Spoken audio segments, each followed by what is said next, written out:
안녕하세요. 네이버 도서 인플루언서 케이트쌤입니다. 선원수령 수능 도입 문제로 전국의 학생, 부모님, 선생님들 모두 혼란스러운 상황입니다.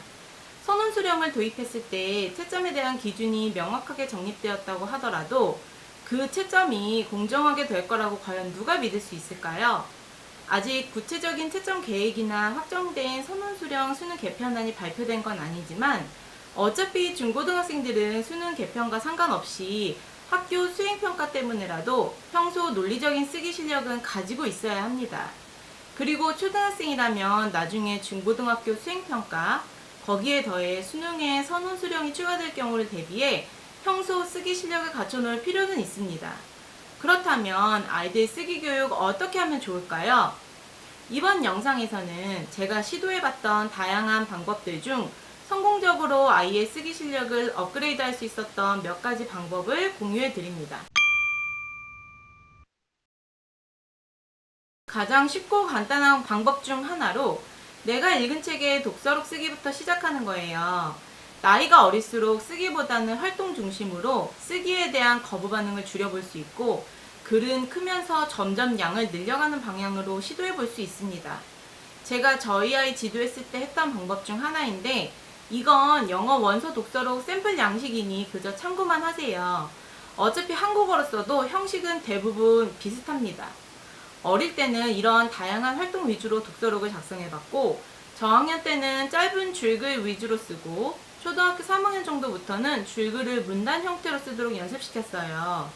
그리고 고학년이 된 후부터는 줄만 있는 독서록에 책을 읽고 난 후 내가 어떤 걸 느꼈고 이 책을 읽고 나는 어떤 생각이 들었는지에 대해 구체적으로 서술할 수 있도록 연습시켰습니다. 독서록을 꾸준히 작성하는 습관을 들이면 가장 큰 장점이 뭔가를 써야 한다는 생각에서 오는 부담감을 줄일 수 있고 이게 연습이 되면 나중에는 줄만 있는 독서록을 쓸 때도 자신의 생각을 채워가는데 어려움을 덜 느끼게 됩니다. 단 주의해야 할 점은 독서록을 쓸 때는 단순히 책의 줄거리로 옮겨서 독서록을 채워넣는 방식은 피해야 하며 책을 읽고 난 후 나는 어떤 생각을 했는지, 내가 주인공이라면 어떤 행동이나 생각을 했을지, 그리고 책에서 다루는 메인 주제에 대한 나의 의견과 나만의 해결 방법을 써본다던가 하는 방식으로 생각에 힘을 길러주는 독서록을 작성해야 합니다. 꾸준히 기록하는 습관을 들여놓는다는 가정하에 가장 가성비가 좋고 효과가 잘 드러나는 방법 중 하나입니다. 저희 아이는 중학교 3년 내내 꾸준히 독서를 해서 학교에 독서록을 제출했고 아이 생기 후에 그동안 읽었던 책들이 전부 기재가 되어 있어요. 중학생은 학교의 독서록 양식에 맞춰 작성해서 제출해야 하므로 각 학교의 독서록 양식을 사용해서 독후 활동을 꾸준히 이어갈 수 있도록 해보세요. 저희 아이 학교의 경우에는 웹소설이나 환타지물, 만화책같이 독서록 제출에 해당하지 않는 책들이 있습니다. 중학생들은 학교에서 독서록을 쓸 때 허용되지 않는 책들이 있으니 책 선정도 이에 맞춰 신경 써서 해야 합니다. 저희 아이의 경우에는 6학년 때 서울 어린이신문 기자 생활을 하면서 글 쓰는 실력이 정말 확 발전하기는 했습니다. 나의 생각을 글로 옮기는 독서록과 달리 기자는 어린이신문에 실릴 만한 취재거리도 찾아야 하고 기사도 제대로 써서 제출을 해야 신문에 나의 글이 실릴 수 있기 때문에 스스로 기사를 쓰면서 다른 어린이 기자들은 어떤 취재를 했는지 공유도 해보는 과정 속에서 실력이 눈에 띄게 많이 좋아졌어요.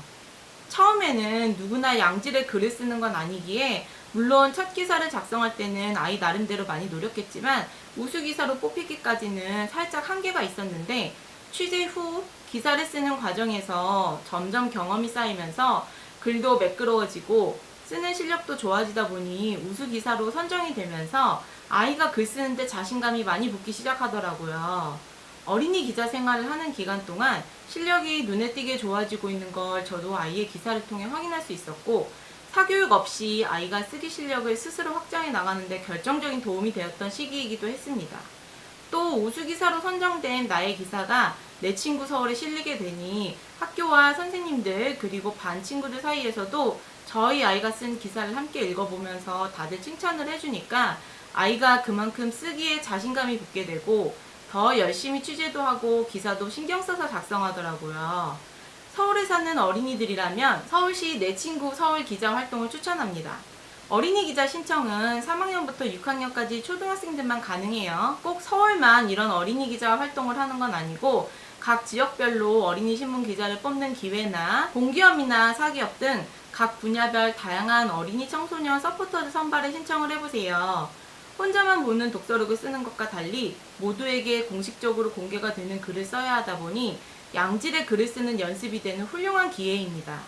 논술 사교육보다 훨씬 더 가성비가 좋고 스스로 생각해서 쓰는 힘을 길러줄 수 있어요.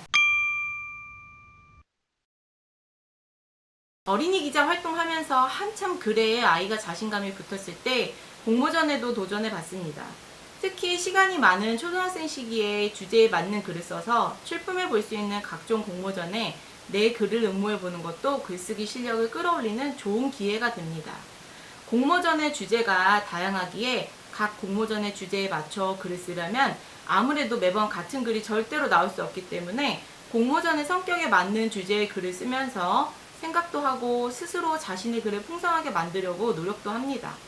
저희 아이는 공모전에 참여한 글이 수상을 하게 되고 상장과 상금도 받으면서 아이가 글쓰기에 대한 자신감도 전보다 훨씬 더 붙게 되더라고요. 지금도 저희 아이는 여름방학이나 겨울방학 같이 상대적으로 시간이 있을 때 하루 10분에서 20분 정도 공모전에 제출할 글을 쓰는데 솔직히 중고등학생들은 문예창작가나 프로작가 데뷔를 생각하고 있지 않는 이상 공부할 시간도 부족한 데다가 공모전 준비까지 하려면 정말 힘들어요. 저희 아이도 중학생이 된 이후로는 1년에 많이 응모해봤자 2번 정도이며 그나마도 작년과 올해는 1번이었어요.